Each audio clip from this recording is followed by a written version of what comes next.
అన్న ఎక్కడి నుంచి వచ్చారు? మేము దక్షిణ తెలంగాణ నల్గొండ నుంచి వచ్చాం బ్రదర్. నల్గొండ నుంచి వచ్చారు. ఏంది అసలు మీ సమస్య ఏంది? ఇక్కడ దాకా రావాల్సిన పరిస్థితులు మీకు ఏమొచ్చింది? ఎందుకంటే నిరుద్యోగ సమస్య మొదటి సంవత్సరంలోనే ఉద్యోగాలు వేస్తాం అదేస్తాం అన్నారు కదా వాళ్ళు. సరే ఇప్పుడు ఫస్ట్ తక్షణమే FBO GPO నోటిఫికేషన్స్ వేస్తే కొంతమంది మనం వెళ్ళిపోతాం సీనియర్ ఆస్పిరెంట్స్. కాబట్టి మాకు గ్రూప్ 1 అడగట్లే, గ్రూప్ 2 అడగట్లే. గ్రూప్ 1 గ్రూప్ 2 మేము కొట్లాడుతున్నాం. ఆల్రెడీ ఎంప్లాయీస్ ఉన్న వాళ్ళు ఆల్రెడీ మళ్ళీ వాళ్ళే లీవ్ పెట్టుకుని వాళ్ళే కొట్టుకుపోతారు. కాబట్టి ఇప్పుడు తక్షణమే ఇప్పుడు నిరుద్యోగులకు ఒక భరోసాగా GPO FBO అంటే 1,00,000 ఉద్యోగాలు ఆల్రెడీ మేము ఇచ్చేసినాము. ఈ నిరుద్యోగులు ధర్నా చేసిన వాళ్ళు మొత్తం కూడా ఉద్యోగాలు వద్దని చేస్తున్నారు అనే మాటలు వినపడతా ఉన్నాయి. ఉద్యోగాలు వద్దని అంటే చెప్పు తీసుకొని కొడతాం.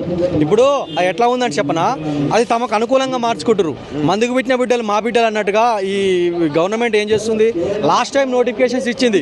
కేసీఆర్ అనేవాడు మంచి పరిపాలన చేసిండు. కాకపోతే ఒక 2 years బ్యాక్ నోటిఫికేషన్ వేస్తే అయిపో అవి తీరా ఎలక్షన్ల ముందు వేసరికి వాళ్ళ అకౌంట్ వేసుకుంటారు వీళ్ళు.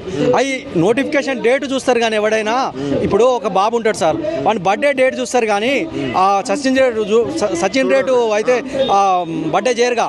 అది అంటే ఇప్పుడు ఇచ్చిన జాబ్లన్నీ గత ప్రభుత్వం ఇచ్చిన నోటిఫికేషన్ ఏమైనా నియమపత్రాలు ఇచ్చి ఇక నల్లగొండ జిల్లాలోనే పూర్తిగా కూడా ఒక సీట్ తప్ప మిగతా గెలిపించిన. వాస్తవానికి నల్లగొండ జిల్లా ఎటుంటే తెలంగాణ ఉద్యమం అయినా శ్రీకాంతాచారి అయినా నల్లగొండ జిల్లా ఎటుంటే అటుంటది. అయితే మేము మార్పు అనుకున్నాం కానీ ఇంత మార్పు వస్తుందని మేము ఎవరు అనుకోలేదు. మార్పు చాలా ఇక మళ్ళా ఒక 1000 కిలోమీటర్లు గుంత తీసి కాంగ్రెస్ ను బొంద పెట్టాలన్న మార్పు వచ్చింది. ఈసారి కాంగ్రెస్ రావడం కూడా మంచిదైంది. ఎందుకంటే అర్థమైంది యువకులకైనా విద్యార్థులకైనా నిరుద్యోగులకైనా, ఒరే నాయన కాంగ్రెస్ వస్తే ఇంత. నేను కాంగ్రెస్ పార్టీ, మా తాత 60 ఏళ్ళు కాంగ్రెస్లో ఉండు, మా నాన్న గ్రామ శాఖ అధ్యక్షుడు చేసిండు. రైతు బంధు అని వచ్చేది కనీసం మీ మాట వింటే మేమేమంటున్నాం, మేము మోసపోయినా మాకు ఉద్యోగాలు రాలేదని మేము అంటున్నాం. మీ నాన్న కాంగ్రెస్ పార్టీ అధ్యక్షుడు గతంలో చేసిండు, మా తాత చేసిండు. అసలు రైతు బంధు అని వచ్చేది బ్రదర్, నేను రైతు బిడ్డ చెప్తున్నా. మీ నాన్న వాళ్ళు అంటారా మీరు అంటారు? మా నాన్న కూడా అంటుండు, మా తాత కూడా, మా నాయనమ్మ కూడా అంటుంది. అయితే ఇప్పుడు నాకు ఇంత వ్యవసాయం ఉంది, కౌలు చేసుకుంటున్నా, నోటిఫికేషన్స్ లేవని ఇంటికి పోయినా.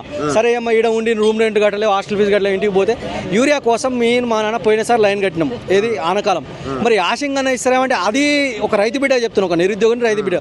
యాప్లో రావట్లేవు, యాప్లో స్టాక్ లేవు, జీరో అన్న. అడ్మినిస్ట్రేషన్ లేదు, ఏది మాట్లాడు స్టూపిడిటీ, మన టైం వేస్ట్. ఇప్పటితో ఇదే లాస్ట్ ధర్నా నా జీవితంలో అనుకుంటున్నా. ఇక ఇప్పుడు కూడా నోటిఫికేషన్స్ పడలేదు అనుకో, ఇక పెన్నులు గన్ను పడతాం.